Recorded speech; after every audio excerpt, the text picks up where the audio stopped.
it's Jenny J 1911, and tonight I am loading some 38s. And these 38s are a little special because they are these flat nose bullets, and so I'm going to talk about them for a little bit. So the ones I'm using tonight are from the Missouri Bullet Company. They're 158 grains. They are a semi-wad cutter match in 38. So this is actually, from the little bit of research I've done, it's the most reloaded handgun cartridge in the United States. Probably because it's one of the most versatile. So the first semi-wad cutter was actually made in 150 grain ideal, is what it was called. And it was designed by a guy named B.F. Wilder, and it happened just after the year 1900. So this original SWC had a reputation for being very accurate and making clean holes in targets. So it was actually then recommended by the United States Revolver Association for target work because it was so accurate.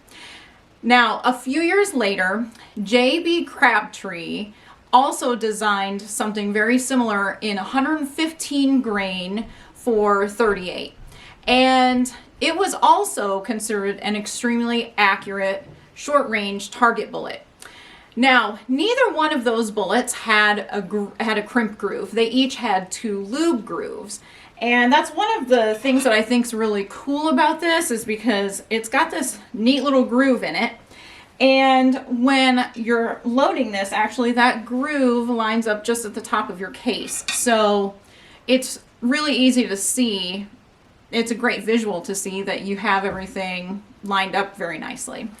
So anyway, both of those original semi-wad cutters were intended to be seated very deeply in the case.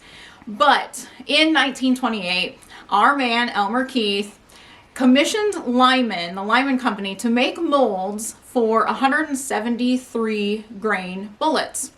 So they did this, and those were the first semi-wad cutters that had a beveled crimping groove, as well as a square cut lube groove.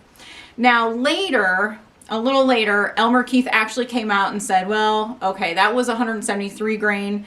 I would actually recommend 150 to 160 grain bullet for the 38 special. But he did like to maintain that 173 grain for his 357 Magnum.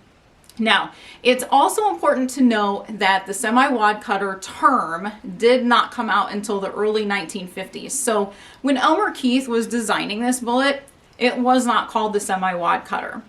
Now, also, Elmer Keith's bullets were, I guess we know them now as being attributed mostly to Elmer Keith, and they have this really cool flat nose on them.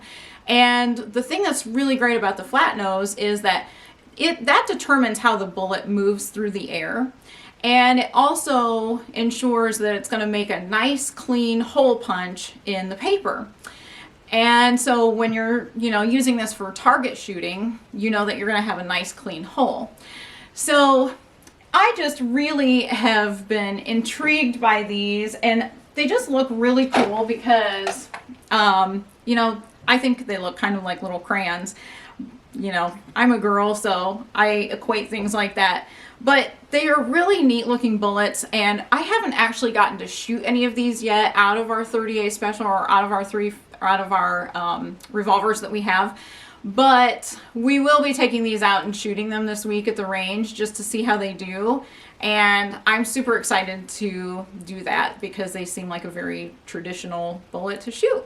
So anyway, I'll have to update you all and let you know how they do.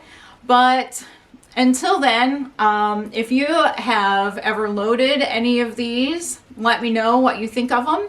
And I'm also really excited that, we're using these Missouri bullets again for this because so far we've had great luck with them. So until next time, I can't wait to talk to you all again soon.